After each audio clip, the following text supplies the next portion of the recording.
the co-recipients of this year's Nobel Peace Prize, Maria Ressa, speaking to France 24. It is time now for our business news update with our business editor, Kate Moody. Hi there, Kate. Hi, Tom. Now, the end of an era. Italy's national airline is closing shop. The last Alitalia flight taken to the skies today. Yeah, from Sardinia to Rome. Now, dozens of airlines have collapsed over the past few years, but this is probably the most high profile. Once an industry leader, Alitalia struggled to adapt to low-cost competition. It's now going to be replaced by a new state-owned budget carrier, but thousands of employees stand to lose their jobs. Norm Berstecker has more.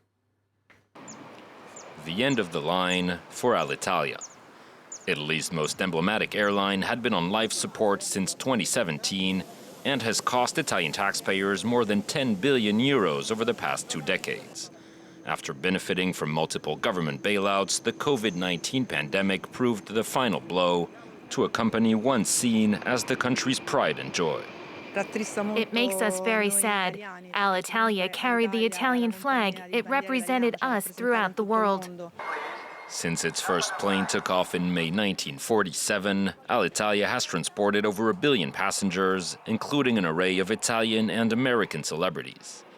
During the 1960s, it became the world's 3rd biggest airline, behind Air France and British Airways. It was also known as the preferred carrier of popes, from Paul VI to Francis, who boarded his last Alitalia flight last month. This flight is tainted with sadness because Alitalia was close to our hearts.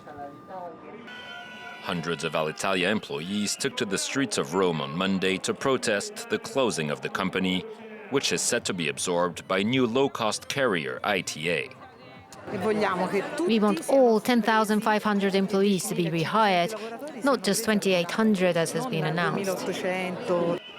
For now, ITA says it only plans to hire around a quarter of Alitalia's current workforce. Its first flight is set to take off on Friday. Let's check in on the day's trading action now. The major European indices closed higher. Gains of around 1% in London, a little bit more in Paris and Frankfurt. Gains of about 1.3% in Paris, 1.4% in Frankfurt there. Wall Street's also firmly in the green. The Dow Jones is up about 500 points. Financial heavyweights Bank of America, Morgan Stanley, Wells Fargo, and Citigroup have all been reporting stronger than expected earnings. That's boosted trade there. The Nasdaq outperforming. It's up nearly 2% this hour. Well, the number of Americans claiming unemployment benefits dropped again last week. 293,000 applications were recorded across the country. That's the first time the weekly numbers have dropped below 300,000 since March of 2020. The overall unemployment rate has also dropped to a pandemic low of 4.8% in September, but that decline was largely driven by a sharp drop-off in people looking for jobs. New data show that 300,000 women left the workforce in September. They continue to bear the brunt of job losses since the start of the pandemic. Moving on to some of the day's other business headlines now. A group of NGOs has accused the French state of ignoring its environmental and human rights standards by supporting a controversial oil project in Uganda. The energy giant Total is developing an extrication site and pipeline in Uganda and Tanzania, which critics say would deprive up to 100,000 people of their land.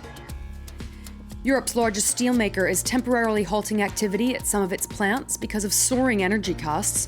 ArcelorMittal said it was ordering short, selective pauses at times of day when energy costs are highest. The company said it did not expect a meaningful impact on its output, but it is a sign that Europe's power crunch is hitting industries as well as households. And the world's largest producer of microchips said profits rose 14% in the third quarter as global demand remains high. The Taiwan Semiconductor Manufacturing Company said it was opening a new factory in Japan, but that it expects supplies to remain tight throughout next year. A shortage of semiconductors has impacted industries around the world. Well, finance ministers of the Group of 7 advanced economies have said that they'll cooperate on that global supply chain strain. Manufacturers and retailers are facing unprecedented disruption due to high demand, soaring transport costs, and shortages of key components like microchips. Well, with pressure mounting ahead of the holiday shopping season, the UK's Rishi Sunak said his government was doing everything it could to fix the issues there, which have been compounded by Brexit. should be reassured that we're doing absolutely everything we can to mitigate some of these challenges. They are global in nature, so we can't fix every single problem, but I feel confident that there'll be good provision of goods for everybody, and we are working our way to remove blockages where we can. Well, delays of up to 80 days mean that many shipments might indeed not arrive at their destinations in time for the holidays. Here in France, wholesalers and retailers are scrambling to get their hands on long-awaited toy deliveries by any means necessary. Shirley Sitbon has more. Packed shelves in Paris toy stores give the impression everything is set for the holiday. Well, wrong. There aren't enough toys to satisfy demand. Distributors are rushing to get more merchandise from cargo ships to warehouses to stores across the country. What's the word on Barbie? Can you confirm that we'll get our orders despite the delay? Exactly. We're very optimistic. Not everyone will make it. This Chinese toy manufacturer is still unable to ship off some of its orders to Europe and the US. All these boxes were supposed to be shipped off in August, but delivery is 2 months late. Shortages in containers have pushed their prices up. Renting a 12-meter-long container from Asia to Europe costs almost 7 times more than last year. Some 20% of the toys distributors were planning to sell over Christmas are still blocked in Asia, so every shipment that does come through has to be dispatched as smoothly as possible. Every container is a battle. In the coming 2 months, we'll be unloading 30 to 40 containers per week.